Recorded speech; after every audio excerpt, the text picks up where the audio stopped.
Adi, s jakými problémy za tebou nejčastěji chodí ženy jako klientky?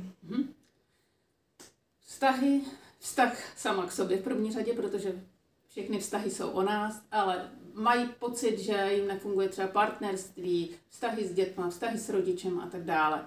Čili to je takový základ. A potom tam je i vztah s penězi, vztah v podstatě k celému jakoby životu, že nedokážou pochopit tu svoji cestu života, vlastně to svý předurčení, takový to, proč tady jsou, tak tam narážejí sami na sebe a vlastně pak si myslí, že to okolí je ten problém, ale my potřebujeme jít dovnitř a pochopit, že problém je pouze v nás, že my tam narážíme sami na sebe.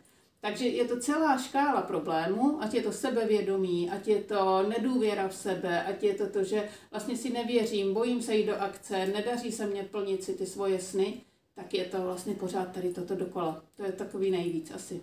A samozřejmě vzhled, jo? Ale to s tím všechno souvisí. A když přijdou, tak vy uděláte terapii nebo podíváte se na to nějak, jak? No, je to různý. Můžeme začít nějakýma konzultacema, terapiema, můžeme se podívat, já většinou otevřu prostě kartu zrození. Podívám se, chci vědět datum narození, načtu si toho člověka. Já mám velmi dobrou v tomto intuici, takže já i vnímám, když už s ním mluvím, co tam kde je, ale na to, abych mu to mohla dobře vysvětlit, tak se stejně dívám do té karty zrození. A vlastně na tom začneme pracovat, začneme rozebírat to, kde je vlastně ten problém, proč tam je.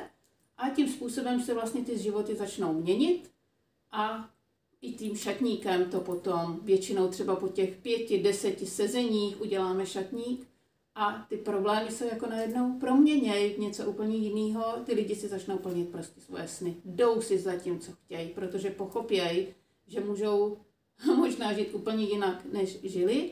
Často se to tak děje, že najednou řeknou, hele, tohle a manžel už je jiný, partner je jiný, děti se ke mně začaly jinak chovat. Proč?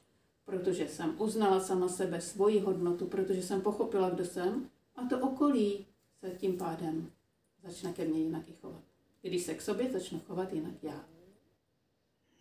Super, díky.